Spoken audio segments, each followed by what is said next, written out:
If you watched this interview and felt tension, you weren't imagining it. It didn't feel like a normal conversation. It felt like one person was pushing hard and the other was trying not to step on a landmine. That's not accidental. And once you see what's happening underneath it, the tension makes sense. This interview opens with positioning before the first policy question is even asked.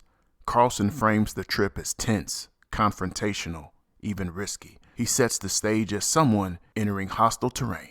Mainly, the United States is moving toward a big war, a real war with Iran, a regime change war, the biggest war we've had since the invasion of Iraq in the spring of 2003, and Israel is driving that. That framing does two things immediately. First, it establishes urgency, not maybe someday. A big war, a real war, that language accelerates the emotional clock. Second, it assigns directional pressure. Israel is driving that.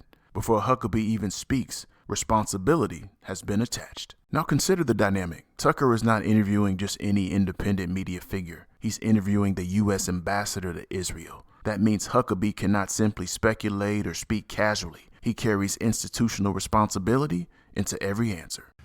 Have you advocated for the Israeli government to return him to the United States? I'm not familiar with that case. It has not come to us at the embassy.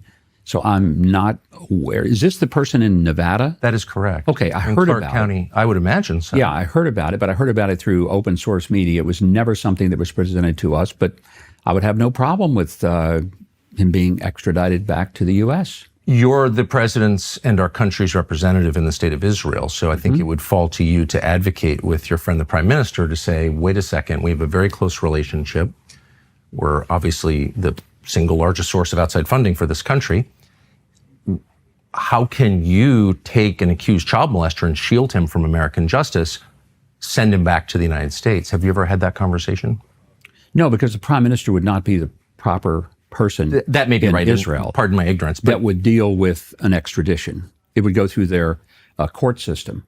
And so the prime minister is separate, very similar to what we have in the U.S., where there is a separation of powers. So it would go through something other than the prime minister. Notice what Huckabee does here. Huckabee doesn't match the emotional intensity of the question. He doesn't escalate. Instead, he narrows the conversation to what he can officially defend. Courts, DOJ, proper channels. That's not avoidance. That's role discipline under pressure. The conversation moves into theological terrain. Carlson shifts the ground entirely. He presses on biblical legitimacy and moral consistency. This is where the exchange intensifies. So if you say our enemy is Amalek and we are proceeding on the basis of God's commands to us, you are calling for genocide. Tell me how I'm missing. Do we as Christians believe it's okay to kill people's children? This is not a procedural question.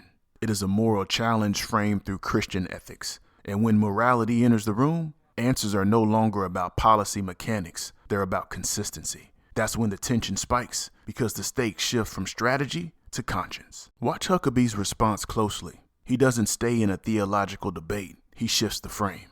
No, we don't. And neither do the Israelis, because they didn't go after their children. If they'd have wanted to kill all their children, Tucker, they've got the military capacity. They could have done it in less than a day. Instead of arguing scripture, Huckabee pivots to capability and military reality. That move narrows the discussion to what he can defend institutionally. It shifts the conversation from, is this morally justified, to, is this operationally accurate? That's a deliberate shift in where the argument lives. Later in the interview, Carlson resets the conversation again. And when he does, the focus changes completely. I don't care about Iran at all. I care about America.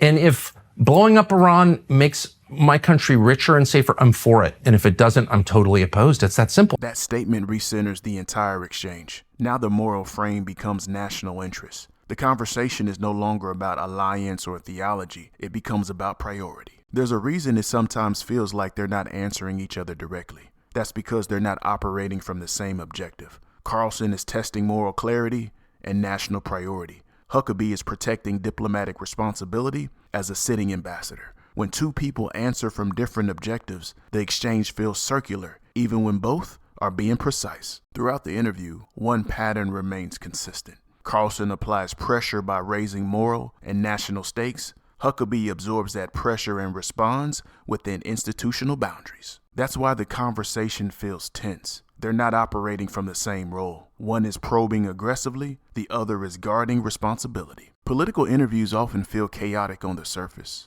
but structurally, they are controlled exchanges shaped by role, authority, and responsibility. If this interview felt uncomfortable, that discomfort came from the imbalance. One person was free to push, the other was required to guard. That difference shaped every answer. What you just watched wasn't random. It was structured pressure meeting institutional restraint. Two different responsibilities colliding in real time. And once you see that, the tension makes sense. And here's the part that makes it even more interesting. Huckabee invited Carlson to sit down for this conversation. But once the cameras were rolling, Carlson dictated the pressure points. Invitation does not equal control.